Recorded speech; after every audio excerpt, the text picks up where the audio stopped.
برای همین فقط دو چیز همین صدقه های ما را ای پشت مرده وقتی میکنیم، همین دو چیز همورا مکروه تحریمی میکند.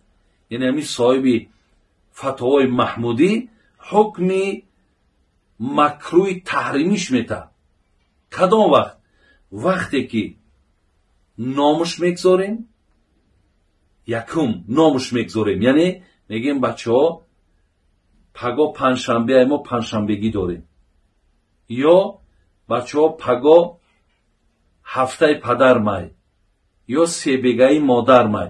وقتی نامش که ماندیم میگه خوردنش مکروه تحریمی میشه.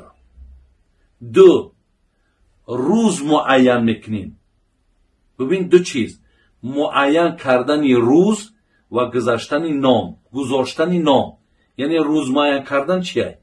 من مقصد چیسله یکم دا پدرم گذاشت، حساب میکنم، مثال آمده روز هفتمش مقصد روز جمعه دمیه، همین روز جمعه صدقه میکنم، میگم همین روز هفتم شای، همین روز باید من صدقه کنم. انا همین جدا شریعت من میکنه که شما یکی نام نگذارین، یکی روز معین نکنین. ما بعد که از ما نفر میگذرد 3 روز ما در خانه حق دیگ ماندن نداریم. دیگ هم مانیم برای خانواده خودمان میمانیم، زیرا که ما مشغولی به مصیبتیم، برای نفری می آمدگی مهمانداری نمیکنیم. برعکس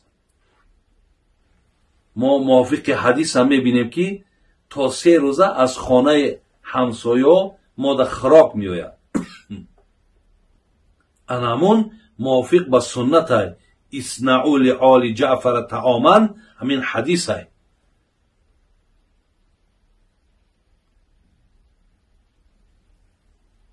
انا بعد 3 روز برادر عزیز، بعد 3 روز ما مثال میتونیم روز 4م، روز 10م شای، روز 20م شای، روز 30م شای، روز چندی که باشد، اما دیگر روز ما برادر عزیز نه روز معین میکنیم، نه نام میگذاریم. هر ساعتی که برای من موافق آمد، من یک پیاله چای با مقدار همون چیزی که هست مثال میتونم که بعد تشکیل کنم و ثواب همو را نیت کنم بر روح پدرم. انمیش درسته، اینش هیچی باقی نداره.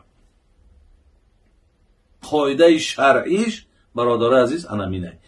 دو چیز نکنین، یکی نام نگذارین، یکی روز معین نکنین.